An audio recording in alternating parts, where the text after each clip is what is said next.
Se burlaron cuando solicitó ese avión para operaciones de combate. Los generales lo tildaron de juguete. Los ingenieros dijeron que sería una locura suicida. Pero 32 soldados alemanes capturados demostrarían a todos que iban completamente equivocados. Esta es la historia de cómo un juguete se convirtió en el arma más temida en los cielos de la Segunda Guerra Mundial. Relatos históricos sugieren que en una sala de planificación militar, durante los días más críticos de la Segunda Guerra, un piloto se puso de pie e hizo una solicitud que dejó a los oficiales superiores en absoluto silencio. Quería llevar al combate una aeronave que la mayoría de los comandantes consideraba inadecuada para operaciones militares serias. La reacción fue inmediata y contundente. Algunos se burlaron abiertamente. Otros sacudieron la cabeza con incredulidad total. Se dice que un general comentó que aquello no era una máquina de guerra, sino un juguete caro y bastante peligroso. Y técnicamente, no estaban del todo equivocados. La evidencia indica que la aeronave en cuestión poseía especificaciones que, en papel, parecían inadecuadas para los rigores del intenso combate aéreo de la Segunda Guerra Mundial. Su peso era significativamente inferior al de las máquinas de guerra convencionales de la época.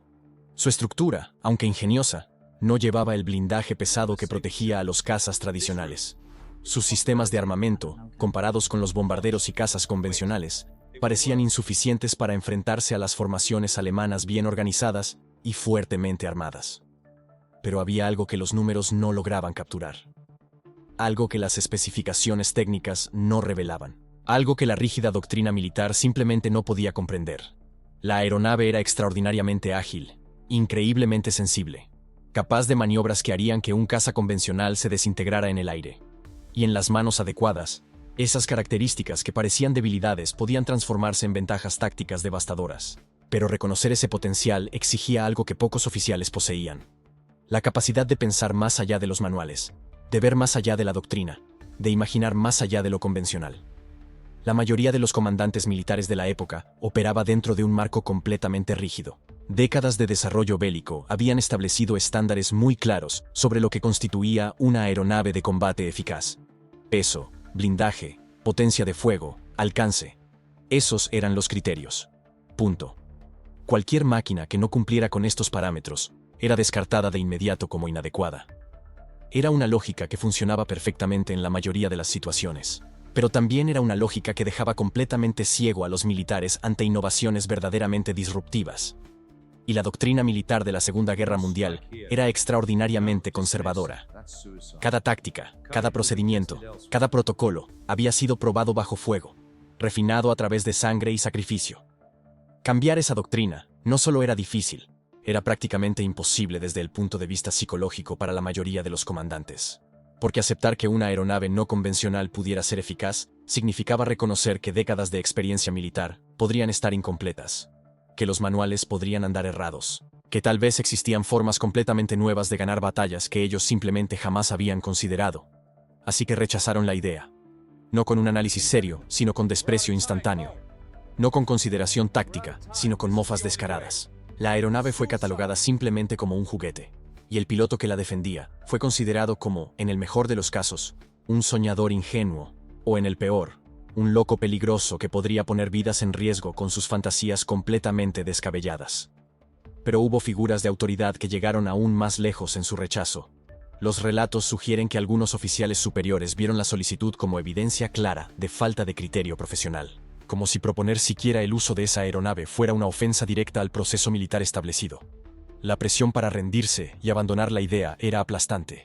Presión social, presión institucional, presión de siglos de tradición militar gritando que eso jamás podría funcionar. Y había un componente cultural mucho más profundo en la ecuación. En el entorno militar de la Segunda Guerra Mundial, el tamaño del equipo era sinónimo directo de poder. Las máquinas grandes, pesadas y amenazantes eran reconocidas como verdaderas armas de guerra. Cualquier cosa más pequeña, más ligera o más ágil era automáticamente descartada como inferior. Era una percepción completamente arraigada en el ADN psicológico militar de la época. Tanques colosales, bombarderos inmensamente pesados, destructores de guerra enormes. Esos eran los verdaderos símbolos del poder bélico. ¿Una aeronave pequeña y maniobrable? Eso parecía poco más que un chiste cuando se comparaba con esos colosos. Así que cuando los oficiales miraban esa aeronave y la llamaban juguete, no estaban simplemente haciendo una evaluación técnica fría. Estaban expresando una creencia cultural muy profunda sobre lo que realmente constituía una arma de guerra legítima. Y en ese sistema de creencias rígido, simplemente no había espacio para lo que ese piloto estaba proponiendo. Pero ese piloto no era un soñador, ni un idealista ingenuo. No era un imprudente. Era un profesional militar experimentado con un currículum impresionante de excelencia operativa demostrada. Las pruebas sugieren que había acumulado cientos de horas de vuelo en combate real. Se había enfrentado directamente a los mejores pilotos enemigos del mundo y había sobrevivido para contarlo. Había estudiado tácticas aéreas con una profundidad que muy pocos de sus colegas llegaban a alcanzar. Y fue precisamente esa experiencia la que le permitió ver y comprender lo que todos los demás se rehúsaban a ver. Él ya había pilotado cazas convencionales muchas veces. Conocía perfectamente sus fortalezas, pero también conocía de manera muy íntima sus limitaciones. Había estado en combates donde el peso y la potencia de fuego de un caza convencional eran decisivos. Pero también había estado en enfrentamientos donde esa misma masa y rigidez se convertían en trampa letal.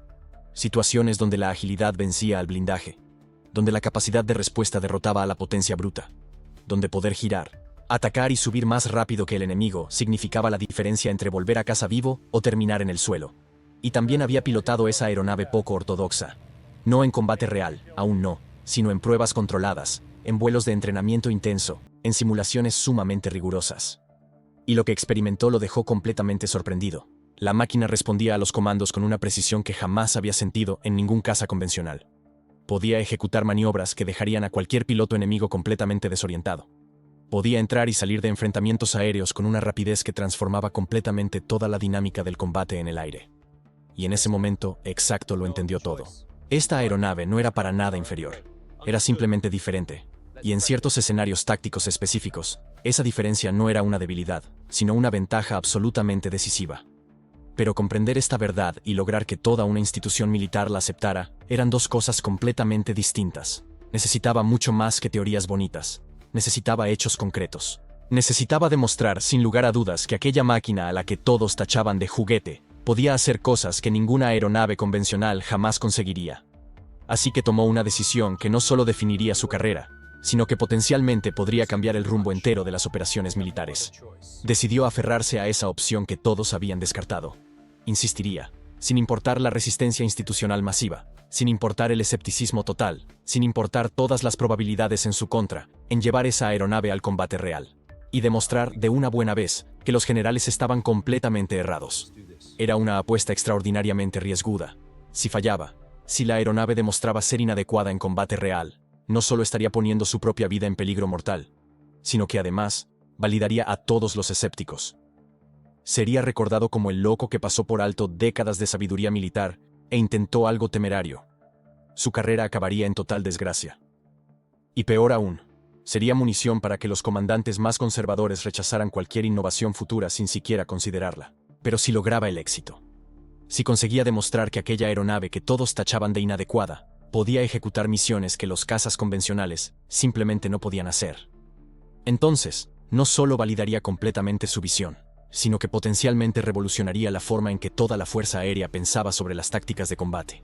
Así que hizo mucho más que simplemente pedir autorización para usar la aeronave. Él estudió de manera extremadamente cuidadosa cada capacidad que poseía. Diseñó escenarios tácticos precisos, donde sus características especiales serían no solo provechosas, sino definitivas. Elaboró argumentos técnicos muy detallados, demostrando exactamente cómo la agilidad podía reemplazar la falta de blindaje robusto, cómo la sensibilidad de mandos podía vencer la potencia de fuego bruta, cómo poder maniobrar podía generar oportunidades tácticas que sencillamente no existían con aeronaves convencionales. Y poco a poco, muy lentamente, ciertos comandantes comenzaron a prestarle atención. No porque su lógica los hubiera convencido profundamente, sino porque la presión operativa se estaba poniendo insoportable. Las tácticas convencionales no estaban rindiendo resultados como se había esperado en ciertos combates. Había huecos en la capacidad operativa que los cazas tradicionales simplemente no lograban cubrir. Y tal vez, solo tal vez, ese piloto y su aeronave tan poco ortodoxa pudieran llenar esos espacios vacíos. Y así finalmente obtuvo autorización. No un apoyo entusiasta precisamente, sino una autorización dudosa y a regañadientes. Una única oportunidad para demostrar que no estaba completamente loco. Una única oportunidad para probar que su visión no era simple fantasía, sino verdadera perspicacia táctica genuina. Pero reconocer una capacidad y demostrarla en combate real eran dos cosas completamente distintas. La teoría es reconfortante, los simulacros son seguros, pero la batalla real es caos puro. Es mortal, es sin piedad. Y estaba a punto de descubrir si su visión aguantaría el verdadero contacto con el enemigo. Si aquella aeronave que todos ridiculizaban como juguete realmente podía hacer lo que él estaba absolutamente convencido era posible. Si conseguía transformar el escepticismo en verdadero respeto, la burla en admiración genuina y la incredulidad en evidencia irrefutable. Lo que pasó cuando finalmente llegó su oportunidad sacudiría a toda la jerarquía militar. Porque ese juguete estaba a punto de capturar a 32 combatientes alemanes y transformar completamente las reglas fundamentales del enfrentamiento aéreo. Y esa oportunidad llegó de repente, sin despliegue de fanfarrias, sin tiempo para reflexionar sobre dudas. La realidad brutal del combate jamás espera a que estés completamente preparado. Los informes indican que la misión llegó por los canales de comunicación militares estándares. Órdenes directas sin ambigüedad. Una situación táctica que se estaba desarrollando a toda velocidad. Fuerzas alemanas estratégicamente posicionadas en territorio que había que neutralizar de inmediato. Y el liderazgo militar, aún lleno de dudas pero sin tener más opciones sobre la mesa, finalmente autorizó el despliegue de esa aeronave poco convencional. Este era el verdadero test, la única oportunidad que iba a tener. Si fracasaba, no habría siguiente intento. Las burlas se convertirían en desgracia total e irrevocable. Pero si conseguía demostrar lo que él creía que era posible, todo se transformaría completamente. Todo había cambiado radicalmente. Ya no eran solo teorías sobre papel. Ya no eran simulacros en salas seguras llenas de oficiales. Ahora era batalla verdadera, con adversarios de verdad, con riesgos mortales reales e ineludibles. Y esa aeronave que todos habían tachado de juguete estaba a punto de entrar en el verdadero terreno de batalla. Lo que ocurrió cuando finalmente levantó el vuelo desafiaría completamente todas las expectativas. Porque no tenía intención de seguir tácticas convencionales. Había identificado algo que todos los demás habían dejado pasar desapercibido. Un punto fuerte escondido en las mismas características que hacían que la aeronave pareciera inadecuada. La evidencia sugiere que el pensamiento militar ortodoxo estaba obsesionado con la velocidad máxima de vuelo, con la cantidad de armamento que podía cargar, con el nivel de blindaje defensivo. Todas esas eran las métricas por las cuales se evaluaban las aeronaves de combate de verdad. Y según esas métricas exactas, esa aeronave efectivamente parecía un juguete. Pero él había visto algo completamente diferente. Algo que convertiría esas aparentes debilidades en genuinas ventajas tácticas abrumadoras. La aeronave podía volar muy bajito, sorprendentemente bajo, a la altura del terreno en formas que cualquier caza convencional jamás se atrevería a intentar. Podía maniobrar en espacios muy estrechos, girar en ángulos que parecían físicamente imposibles. Y lo más crítico, podía volar prácticamente en silencio, aproximándose a posiciones alemanas antes de que los enemigos se percataran de lo que estaba pasando. Esto no era guerra aérea tradicional en absoluto. Era algo radicalmente diferente. Los registros señalan que entró en la zona de operaciones con una precisión milimétrica, no con la soberbia de un piloto que estaba simplemente probando una teoría de libros, sino con la confianza calmada y precisa de alguien que entiende exactamente qué es capaz de hacer su máquina. Los alemanes no lo esperaban. ¿Cómo iban a esperarlo? Nadie en la historia había visto tácticas de esa naturaleza. La doctrina militar ortodoxa nunca había preparado a los soldados para amenazas que provenían desde ángulos que parecían imposibles, usando aeronaves que la teoría militar decía que eran inútiles para combate verdadero. Y entonces sucedió. Primer punto clave. Contacto inicial conseguido. Identificó las posiciones alemanas exactamente donde inteligencia había informado. Pero en lugar de ejecutar bombardeos desde gran altura o ataques de ametrallamiento tradicionales, ejecutó algo totalmente sorprendente. Descendió. Muy bajo. Mucho más bajo de lo que cualquier piloto militar responsable debería ni siquiera intentar. La confusión de los alemanes debió ser instantánea. ¿Esa máquina voladora que podían oír era aliada? ¿Enemiga? ¿Un avión de exploración que se había perdido? No se parecía en nada a una amenaza de combate tradicional. No producía el rugido intimidante que emitían los verdaderos cazas de guerra. Y ese instante de duda fue letal. Segundo punto crucial. Primer despliegue táctico exitoso. Aprovechando la capacidad de maniobra poco ortodoxa de la aeronave, se posicionó en ubicaciones que los defensores alemanes no habían protegido adecuadamente. ¿Y cómo lo habrían hecho? Ninguna aeronave de combate de verdad podría atacar desde esos puntos de vista. Pero él podía. Y lo hizo. La evidencia indica que utilizó una mezcla de armas precisas y posicionamiento psicológico inteligente. No solo estaba influyendo daño físico real, estaba generando caos en la mente del enemigo, obligando a soldados alemanes entrenados a dudar de sus propias percepciones tácticas. ¿Cómo logras defenderte de una amenaza que ni siquiera debería existir? ¿Cómo respondes frente a una aeronave que incumple todas las reglas que conoces de combate aéreo? No respondes. Quedas paralizado, desorientado, expuesto. Tercer punto de quiebre. Intensificación de la efectividad táctica. Conforme el ataque se iba desplegando, la ventaja táctica se hacía más y más evidente. Los alemanes tentaron retroceder a nuevas posiciones. Tentaron reorganizar defensas para contrarrestar esa estrategia tan poco convencional. Pero él estaba siempre un paso adelante. Utilizando las características exactas que hacían parecer su aeronave como un simple juguete, generaba oportunidades que jamás podrían materializar pilotos de combate convencionales. Volaba por cañones estrechos donde cualquier caza normal se hubiera desintegrado. Giros muy cerrados en espacios donde los bombarderos pesados habrían chocado. Mantenía precisión de fuego donde ataques de gran velocidad habrían errado completamente. Esto ya no era guerra aérea tradicional. Era pura maestría táctica. Y entonces llegó el momento crucial. El momento que sacudiría a toda la estructura militar. El momento que transformaría completamente la burla en auténtico respeto. La evidencia sugiere que, gracias a su estrategia táctica completamente fuera de lo convencional, logró crear una situación insostenible. Posiciones alemanas que deberían ser inatacables se volvieron defensibles. Los caminos de huida que deberían ser seguros fueron cercados. Y las alternativas estratégicas que debería existir simplemente desaparecieron.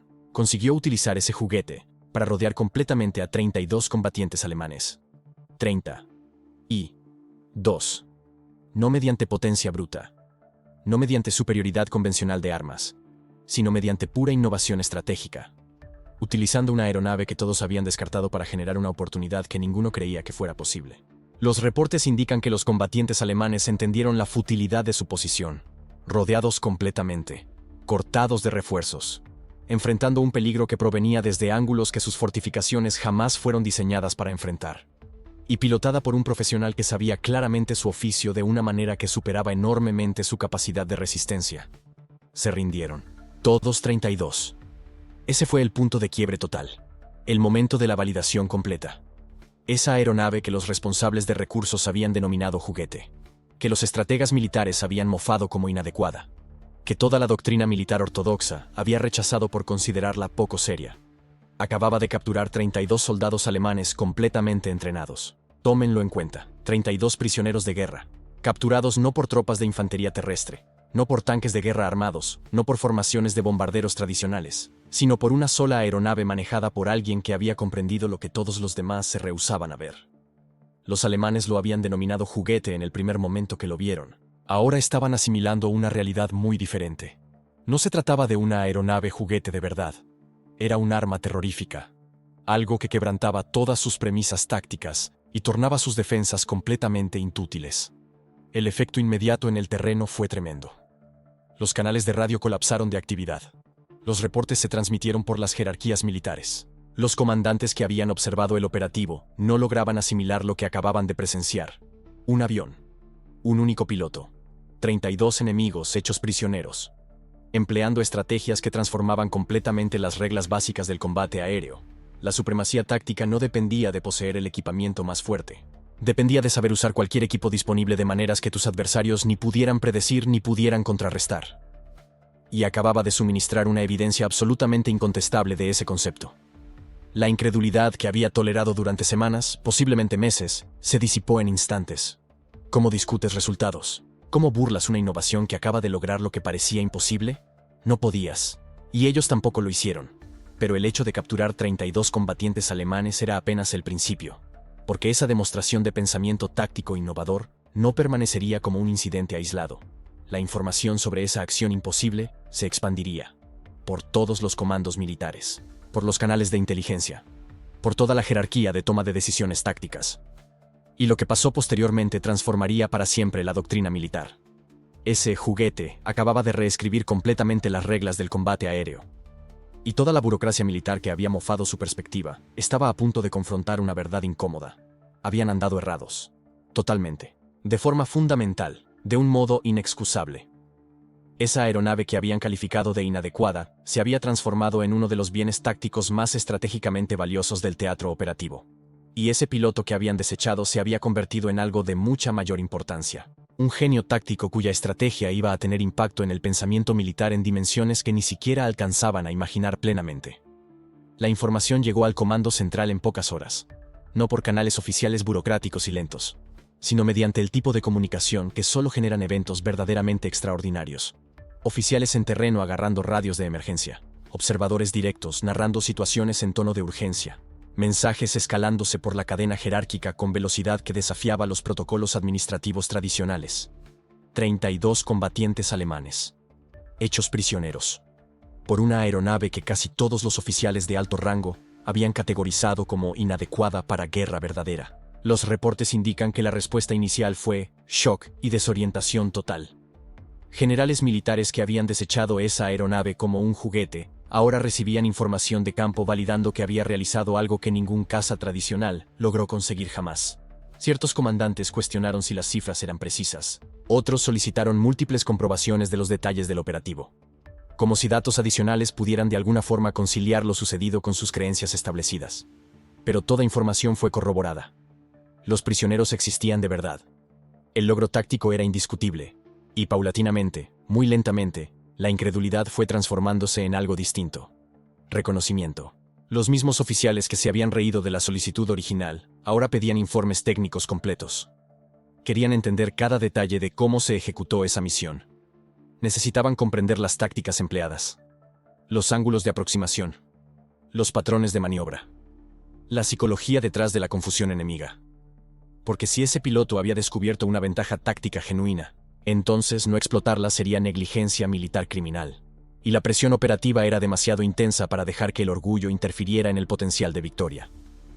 La validación institucional ocurrió con una velocidad que sorprendió incluso a los partidarios iniciales de ese enfoque no convencional.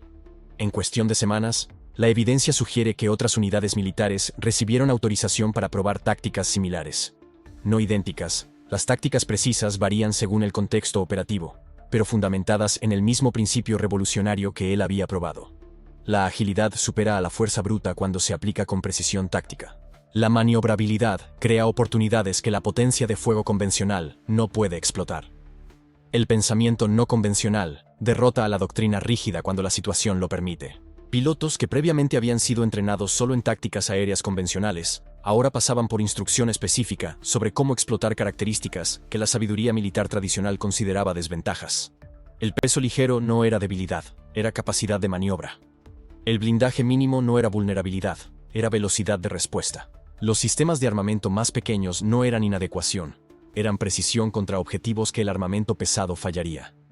La dinámica completa de cómo la fuerza aérea pensaba sobre la capacidad táctica estaba cambiando. No a través de cambios incrementales en la doctrina, sino a través de una transformación fundamental en la comprensión de lo que constituía una ventaja de combate. Y los resultados eran mensurables. Los registros operativos indican que otras misiones que emplearon enfoques similares produjeron éxitos comparables. No siempre capturas de prisioneros. Las circunstancias específicas varían, pero sí victorias tácticas que demostraban la validez del principio subyacente. Posiciones enemigas que habrían requerido un bombardeo pesado fueron neutralizadas mediante maniobras precisas. Objetivos que los cazas convencionales no podían alcanzar fueron eliminados por aeronaves ligeras y altamente maniobrables. Operaciones que la doctrina tradicional consideraba imposibles se ejecutaron con éxito repetidamente. Las fuerzas alemanas se vieron obligadas a adaptar sus propias tácticas defensivas. Ya no podían asumir que las defensas aéreas convencionales por sí solas fueran suficientes. Necesitaban fortificar ángulos de aproximación que anteriormente consideraban seguros, reposicionar recursos defensivos para protegerse contra amenazas que sus manuales tácticos no habían previsto. Esto ya no era una anomalía en el campo de batalla. Se había convertido en un cambio estratégico genuino con un impacto medible en operaciones de teatro enteras. ¿Y aquel piloto? ¿El hombre que había enfrentado el ridículo y una presión institucional masiva para abandonar su visión no convencional? La evidencia sugiere que su trayectoria profesional cambió dramáticamente. Llegaron los ascensos, no como favores políticos, sino como un merecido reconocimiento a la excelencia táctica. Oficiales superiores que previamente habían descartado sus ideas, ahora buscaban su consejo sobre el desarrollo de nuevos enfoques operativos. Fue asignado a funciones de planificación estratégica, donde su pensamiento no convencional podría influir en las decisiones tácticas a escalas mucho más amplias. Los informes indican que recibió menciones oficiales. Medallas militares que reconocían no solo aquella única misión de captura de los 32 prisioneros, sino su contribución más amplia a la evolución táctica. Porque su verdadero logro no fue capturar soldados enemigos, fue demostrar que la innovación podía superar a la tradición cuando se aplicaba con precisión y coraje. Había defendido una idea cuando todos a su alrededor decían que estaba equivocado. Había arriesgado su carrera, su reputación, potencialmente su vida, para probar un principio que creía verdadero. Y la historia había validado esa creencia de manera espectacular. Esta es la esencia del heroísmo táctico, no simplemente seguir órdenes, no solo ejecutar procedimientos establecidos, sino ver más allá de lo convencional. Reconocer potencial donde otros ven limitaciones, y tener el coraje de defender esa visión, incluso cuando toda la estructura institucional dice que estás equivocado. Para aquel piloto, la reivindicación personal debió haber sido profunda. Años, quizás décadas después de aquella misión histórica, los relatos sugieren que reflexionó sobre la experiencia con una mezcla de orgullo justificado y humildad genuina. Orgullo porque había probado algo que parecía imposible. Humildad porque reconocía que la verdadera lección no era sobre su habilidad individual, sino sobre el principio más amplio que él había demostrado. La innovación requiere coraje no solo táctico, sino institucional, y aquel principio no desapareció cuando terminó la Segunda Guerra Mundial. La influencia de su demostración reverberó a través del desarrollo militar de posguerra de formas que la mayoría de la gente nunca reconocería. La doctrina militar moderna incorpora conceptos fundamentales que aquella misión ayudó a validar. La idea de que aeronaves menores y más ágiles pueden realizar misiones específicas mejor que las plataformas pesadas convencionales. El reconocimiento de que la maniobrabilidad puede ser tan valiosa como la potencia de fuego bruta. La comprensión de que el pensamiento táctico innovador frecuentemente supera al equipo superior. Esto no permaneció como un concepto de nicho limitado a situaciones de combate oscuras. Se transformó en una filosofía operativa generalizada. Las fuerzas militares de todo el mundo ahora entrenan a sus pilotos explícitamente para pensar más allá de la doctrina convencional, para reconocer cuándo los enfoques no tradicionales ofrecen ventajas tácticas, para tener la confianza de ejecutar maniobras que tal vez los manuales no prevean, pero que la situación claramente exige. Y los paralelismos modernos son evidentes en prácticamente todas las industrias: tecnología, negocios, medicina. Siempre que alguien propone un enfoque no convencional, hay voces institucionales diciendo que no funcionará, que la sabiduría establecida debe ser respetada, que intentar algo diferente es arriesgado, tonto, incluso peligroso. A veces esas voces tienen razón. La innovación genuina es estadísticamente rara. La mayoría de las ideas no convencionales fallan precisamente porque la sabiduría convencional es sabiduría por buenas razones.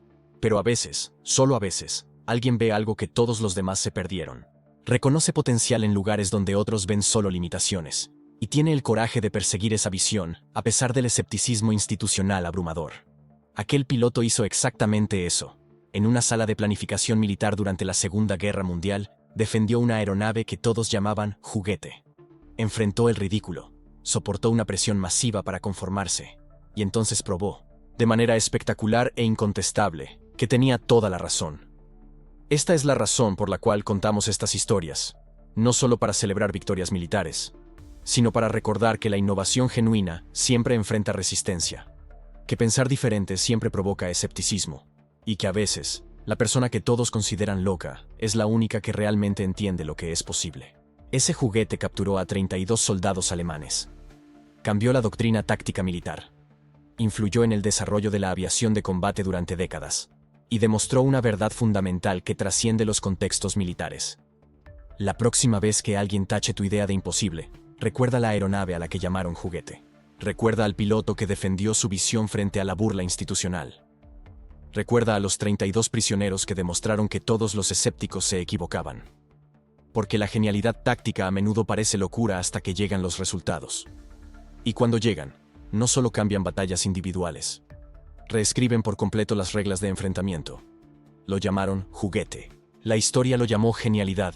Si esta historia de innovación táctica contra todo pronóstico te inspiró, hay muchas más esperando ser contadas.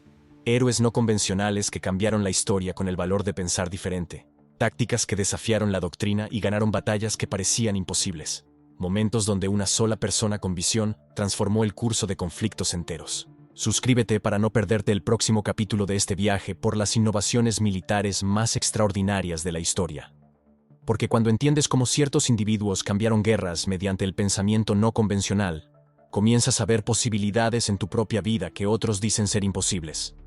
La historia está repleta de juguetes que se convirtieron en armas decisivas, y apenas estamos empezando a descubrir sus historias.